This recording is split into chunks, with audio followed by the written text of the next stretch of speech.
बिल्किस बानो के मामले पे मीडिया भी खामोश था। मीडिया क्यों नहीं खामोश रहेगा?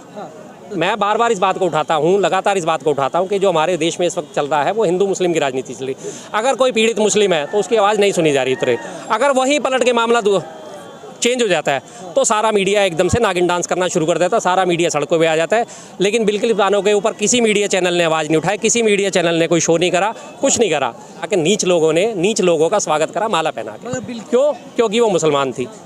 छोटा सा उदाहरण अभी आपको सबको याद होगा, अभी पीछे सितंबर अक्टूबर के आसपास एक वो मुजफ्फरनगर कांड हुआ था, थप्पड़ कांड। एक मैडम ने, तृप्ता त्यागी मैडम थी, छोटे बच्चे को थप्पड़ पड़वाए थे, दूसरे बच्चों को बुला के मारो इसको, ये मोमडन है, मारो। उसमें क्या हुआ? कितना मामला उछला, खूब उछला। लड़के को स्कूल से निकाल दिया गया, सब काम हुए। उसके बाद वो FIR होगी, ये होगा, वो होगा, सारे एक्शन लिए जाएंगे, सब कुछ होगा। आज तक कोई एक्शन नहीं हुआ। तृप्ता त्यागी आज भी मज़े से घूम रही है। मुसलमान होना जुर्म है। आज की डेट में हालात देखते हो अब तो यही लगने लगा है। सीधी सी बात, ये बेटा आज ये बात कर रहा है, हो सकता है मेरे छोटे बेटे की उम्र का ही हो या बड़े बेटे की उम्र के बीच का हो। मुझे इन लोगों से कोई पर्सनल अटैक नहीं है, इन लोगों से कोई पर्सनल खुंदक नहीं है। मेरा जो भी है मतभेद है, किसी से भी है तो मतभेद है, मनभेद मेरा किसी से भी नहीं है। यही भाजपा है। इसी भाजपा के अटल बिहारी वाजपेयी जी का जन्मदिन आता है 25 दिसंबर को, मेरा आता है 24 दिसंबर को। मैं 24 को अपना भी मनाता हूँ, 25 का उनको भी मनाता हूँ। हमेशा सर्वधर्म समभाव की बात करते थे अटल बिहारी वाजपेयी, आज भी मेरे लिए श्रद्धेय हैं वो।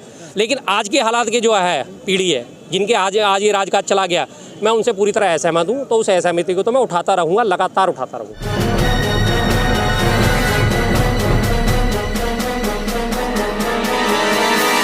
मीडिया वॉइस, आपकी आवाज़। बिल्किस बानो वाला जो मामला आया है उस पर आप क्या कहें? बहुत खुशी हुई सर, बहुत खुशी हुई। सुप्रीम कोर्ट का सराहनीय फैसला, प्रशंसनीय फैसला। यही होना चाहिए था उन लोगों के साथ, और जो हुआ बहुत अच्छा हुआ, वेरी गुड, बहुत बढ़िया। तो 15 अगस्त आज़ादी के दिन आज़ाद हुए थे। आज़ाद किसने कराया था? बीजेपी ने। गुजरात में बीजेपी शासित राज्य है, उसी सरकार ने रिकमेंडेशन दी थी अपने चुनावी फायदे के लिए, उनको छुड़वाया गया था। लेकिन आज वो अंदर हो गए, दोबारा अंदर हो गए, बहुत बढ़िया भाई, मजा आ गया। मोदी जी तो बेटी बचाओ बेटी पढ़ाओ का नारा देते। बेटी बचाओ, मोदी जी का ही जबान फिसली थी, बेटी बचाओ बेटी पढ़ाओ। ये मोदी जी की जबान फिसली थी। जो दिल में होता है वो जबान पे आ जाता है अक्सर। अगर मोदी जी इतनी नारियों की सम्मान करते, सुरक्षा करते, 15 अगस्त पे उसी दिन लाल किले पे भाषण दे रहे थे, 2022 की ये बात है, उन्होंने भाषण दिया था कि नारियों का सम्मान होना चाहिए। और भाषण खत्म होने के बाद वो अपने घर गए हैं, यहाँ से वापसी हुई और 2 घंटे बाद वहाँ पे ऑर्डर आ गया था कि आज इन 11 कथित संस्कारी लोगों को छोड़ दिया जा रहा है, जिनका लोगों ने माला पहना के नीच लोगों का स्वागत करा माला पहना के। बिल्किस बानो के मामले पे मीडिया भी खामोश था। मीडिया क्यों नहीं खामोश रहेगा?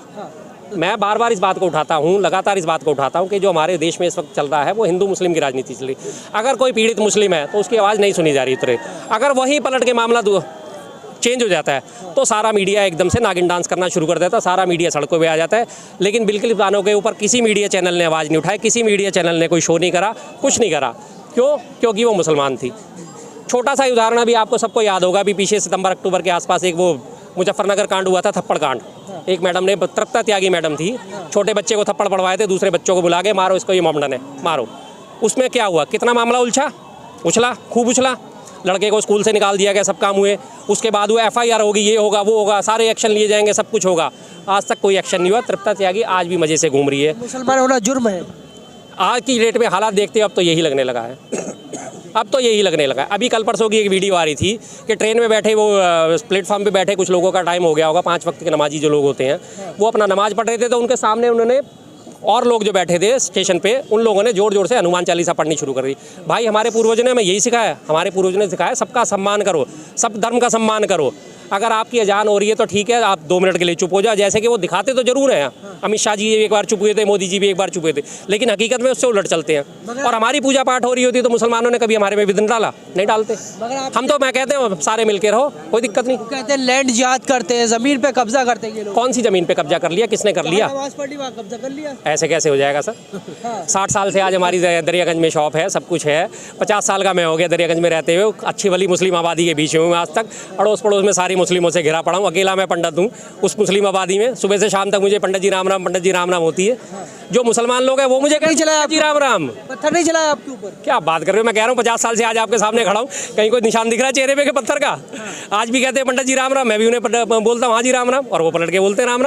इस पुरानी दिल्ली में आप घूम के देखो, अंदर आपको यही कल्चर मिलेगा, कहीं इसमें कोई बदलाव नहीं है। दुनिया भर में दंगे होते होंगे, पुरानी दिल्ली में आज तक दंगा नहीं हुआ है। दंगा होता है सीलमपुर जाफराबाद में, जहाँ गंदी मेंटेलिटी के लोग रहने शुरू हो गए। दंगा होता है मुजफ्फरनगर में, दंगा होता है मेरठ में, संभल में, वहाँ करवाया जाता है दंगा, यहाँ नहीं होता। मगर मोदी जी के आने के बाद दंगे खत्म हो गए। कहाँ दंगे खत्म हो गए? 2012-14 के बाद से 257 दंगे हो चुके अब तक, जिनकी कवरेज कितने दिन की आती है? एक दिन की छोटी सी कवरेज आती है, अगले दिन बुलडोजर चला दिए जाते हैं, लाठियाँ चला दी जाती हैं और वो खत्म हो जाते हैं। ऐसा नहीं है कि दंगा 2020 का दंगा भूल गए क्या आप? दिल्ली का, उत्तर पूर्वी दिल्ली में जो दंगा हुआ था, वो दंगा नहीं था, दंगा ही तो था। तो कहती है दंगा नहीं होता है। भाजपा का ही तो वो शासित थे जो उत्तर पूर्वी में वो दिल्ली में 5 सीटें जीती थी, उन्हीं 5 सीटों पे दंगा हुआ, बाकी जगह क्यों नहीं हुआ? पूरी दिल्ली में 8 सीटें जीती भाजपा ने, उसमें से 4 या 5 वहाँ पे उत्तर पूर्वी दिल्ली की जीती थी इन्होंने, गोकुलपुरी और ये आसपास की जाफराबाद वगैरह की, और वहीं दंगा हुआ। तो वो दंगा नहीं था, वो लड़ाई तो थी, दंगा ही तो था वो, और क्या था वो? अगर उसको कहते हैं ये दंगा नहीं था, ये मामूली लड़ाई झगड़ा था, तो बात ही खत्म हो गई फिर तो। मगर बिल्किस बानो के मामले को मुस्लिम और बाकी चीज़ों को अलग तरीके से देखा जाता है, ये क्यों होता है? वही तो मैंने आपसे बोला कि इस तरह की राजनीति जो है हमारे देश में जोर पकड़ती जा रही है, और ये नहीं होना चाहिए। सरदर्द संभाव का हमारा यह मैसेज रहा है शुरू से। संवैधानिक दर्जा हमारे देश को जो है हमारा, उसमें संविधान में हर धर्म को आज़ादी है अपने आप को मानने की, हर धर्म को अपना प्रचार प्रसार करने की आज़ादी है, किसी धर्म के ऊपर उंगली उठाने की आज़ादी नहीं है। लेकिन सरकार एक तरफा चल रही है, सरकार एक धर्म को प्रमोट करने में लगी हुई है। जंतर मंतर पर आप थे, ईवीएम के खिलाफ एक नया जो है मुहिम शुरू होने की तैयारी है, क्या कहेंगे आप? जंतर मंतर पे मुहिम शुरू हो चुकी है, हम शनिवार को वहीं थे, हमने पूरी तरह जोर शोर से मुद्दा उठाया। हाँ, आगे चलेगा भी ये मुहिम, और लेके जाएगी, और हमारी पूरी कोशिश रहेगी और सैकड़ों हज़ारों लोगों को जोड़ा जाए इस चीज़ से, क्योंकि ईवीएम शक के दायरे से अब बाहर रहे हैं, तो ईवीएम को बैन कराने के लिए हम पूरा जी जान लगा देंगे। और आप लोगों ने डेमो भी दिखा दिया, मगर भाजपा जो है फिर से 400 पार आ रही है, क्योंकि 3 महीने रह गए, ईवीएम हटेगी नहीं। ईवीएम हटेगी सर, जरूर हटेगी, कोई बात नहीं। आज लग रहा है किसी को नहीं लगेगी, कल हटेगी, परसों हटेगी, हटेगी जरूर, हटवा के रहेंगे। 400 पार का दावा बीजेपी का किस लिए है? क्योंकि उसे ईवीएम पे पूरा यकीन है कि जो वोट जाएगा वो कमल को ही जाएगा। सारे सबने डेमो देख लिए, इलेक्शन कमीशन टाइम देने को तैयार नहीं है। इलेक्शन कमीशन से कहा गया कि 50 मशीनें दे दो हमें, हम दिखाते हैं आपकी मशीनों को चेंज करके, इनके आंकड़े चेंज करके। वो कहता नहीं, मैं नहीं दूंगा, चोर की दाढ़ी में तिनका। ईवीएम से 400 पार करेंगे? नहीं भाई जब धरना प्रदर्शन दे रहे हैं, सब कुछ कर रहे हैं, तो ईवीएम शायद बैन करा लेंगे अगले 5-10-12 साल में। आज तो पॉसिबल नहीं है भाई, और भाई के पता नहीं भाई कराएंगे या भाई के बच्चे कराएंगे, पोते कराएंगे, वो तो भाई जानते हैं। ऐसा नहीं जाइए आप, ये बात है ना कीजिए। देखिए कोई बात नहीं, ये सब ऐसा है, भाजपा के समर्थक हैं और भाजपा के समर्थक, हाँ बिल्कुल हैं, खुल के कहते हैं। मगर आप पर्सनल नहीं जाइए ना। नहीं बात करते हैं। पर्सनल अटैक पे मैं तुम्हारे ऊपर अभी आ जाऊंगा ना, अभी यहीं से भागोगे, क्या फायदा उस चीज़ का? मुद्दों पे बात करनी तो हाँ, तो फिर तो मैंने बेटे की उम्र क्या है, आप ऐसी बातें क्यों कर रहे हैं? नहीं, मैंने कभी यहाँ पे जितने भी लोगों से बात करी है, मैं पर्सनल अटैक किसी पे नहीं करता। विचारधारा अपनी जगह है, पर्सनैलिटी अपनी जगह है, पर्सनल लाइफ अपनी जगह है, सीधी सी बात।